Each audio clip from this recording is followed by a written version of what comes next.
बच्चों आज हम टॉप 30 एमसीक्यू करने जा रहे हैं फिजिकल एजुकेशन क्लास 12 के सब्जेक्ट का। ठीक है, तो अगर आप इन एमसीक्यू को कर लेते हैं तो एमसीक्यू अटेम्प्ट करना और आसान हो जाएगा आपके लिए बोर्ड एग्जाम में फिजिकल एजुकेशन के अंदर, क्योंकि ये जो एमसीक्यूज है ना ये कई बार रिपीट हो चुके हैं बोर्ड एग्जाम में। प्रीवियस ईयर के अगर आप क्वेश्चन उठा के देखते हो तो सबसे ज्यादा यही क्वेश्चंस रिपीट हुए हैं।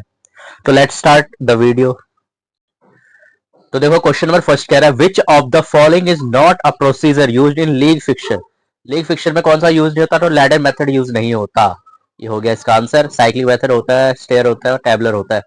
ओके, अगला क्वेश्चन है क्वेश्चन नंबर 2, मैचिंग। मैचिंग करना है आपको। तो अगर मैं मैचिंग की बात करूं तो टेक्निकल कमेटी किसके अंदर आएगा? टेक्निकल कमेटी आता है to resolve dispute. Okay, finance committee आता है to deals with money and expenditure. ठीक है, ट्रांसपोर्ट कमेटी यूज होता है to provide shifting facility and first aid committee to provide medical facility. ठीक है, तो ये था इसका आंसर। आंसर नंबर हो जाएगा ए। समझ में आया? Question number third, which among the following is a lying आसन। मतलब लेट के जो आसन करते हैं इनमें से कौन सा बताना है? तो वो है भुजंग आसन।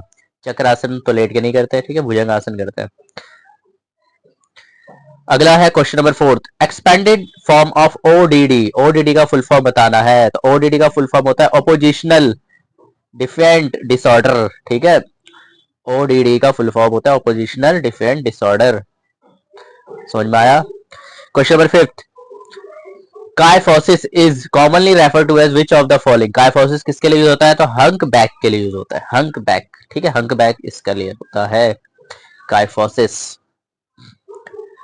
तो अगला सवाल है amenorrhoea is a condition of. Amenorrhoea कब होता है? जब किसी को मेंस्ट्रुअल डिसऑर्डर हो जाए। मेंस्ट्रुअल डिसऑर्डर में होता है एमिनोरिया। ठीक है, ब्रेकेज ऑफ बोन्स दुनिया जानती है, फ्रैक्चर। ठीक है, इसका आंसर हो जाएगा फ्रैक्चर, ब्रेकेज ऑफ बोन्स का। उसके बाद लिखा हुआ है simple fracture is also known as. Simple fracture को बोलेंगे क्लोज फ्रैक्चर। ठीक है, क्लोज फ्रैक्चर हो जाएगा।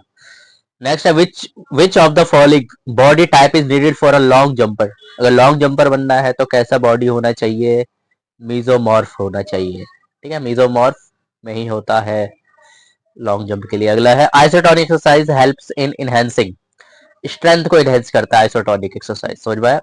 इनहेंस करता है स्ट्रेंथ को आइसोटोनिक एक्सरसाइज। नेक्स्ट है gliding movement occurs at which joint. Gliding movement कहाँ पे होता है? तो रिस्ट पे होता है, या रिस्ट पे, कलाई पे। Who discovered vitamin A. Vitamin A किसने डिस्कवर किया था? Doctor M C Collum. ठीक है, डॉक्टर एम सी कॉलम ने किया था। Which postural deformity has convexities right और लेफ्ट। तो किसके अंदर आता है ये पोस्चरल डिफॉर्मिटी? स्कोलियोसिस। स्कोलियोसिस के अंदर आता है। हल आसन is use for curing which of the following deformities. हल आसन किसके डिफॉर्मिटीज को ठीक करने के लिए जो होता है? तो लॉर्डोसिस। ठीक है, लॉर्डोसिस के लिए हल आसन का इस्तेमाल करते हैं हम। What is the other name for vitamin B two. Vitamin B two को क्या कहते हैं? राइबोफ्लेविन। राइबोफ्लेविन कहते हैं। क्वेश्चन नंबर 16 कह रहा है which test is developed to test fitness in senior citizen. Senior citizen के फिटनेस के लिए क्या होता है? Rikli and Jones. Rikli and Jones. What is the test duration for the arm curl test. Arm curl का test duration कितना होता है? 30 सेकंड का होता है। ठीक है, सवाल कह रहा है which motor skill is involve in smashing volleyball. Volleyball को स्मैश करने के लिए हमारा फाइन मोटर स्किल अच्छे से होना चाहिए। ठीक है, the laws of motion are given by. किसने दिया था? न्यूटन ने दिया था, सभी जानते हैं ये तो। क्वेश्चन नंबर 20 कह रहा है the main causes for night blindness is. Night blindness vitamin A की कमी से होता है। ठीक है, तो आंसर हो जाएगा ये वाला। आंसर क्या हो जाएगा? C, vitamin A. ठीक है, सवाल कह रहा है formula for determining the number of bye in the lower half of a knockout fixture when number of byes are odd. अगर नंबर ऑफ बाइज ऑड है तो क्या यूज करते हैं हम फॉर्मूला? तो इसका फॉर्मूला है एन बी प्लस 1/2। समझ में आया? अगला क्वेश्चन है Harvard step is perform to check which kind of fitness. Harvard के लिए हम कार्डियोवास्कुलर का इस्तेमाल करते हैं। कार्डियोवास्कुलर यूज होता है इसमें चेक करने के लिए, हार्वर्ड स्टेप। ठीक है, समझ में आ रहा है?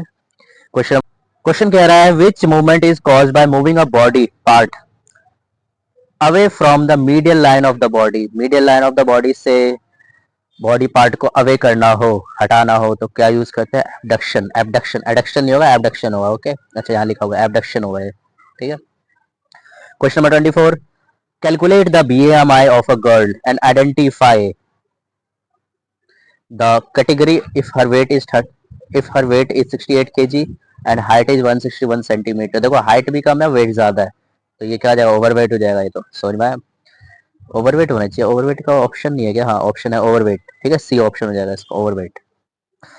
How many byes will be given if there are 8 teams in the league tournament? अगर 8 टीम है लीग टूर्नामेंट में, कितने बाइज मिलेंगे? तो एक भी नहीं मिलेंगे, इसमें जीरो। क्वेश्चन नंबर 26 में कह रहा है, क्या कह रहा है क्वेश्चन नंबर 26?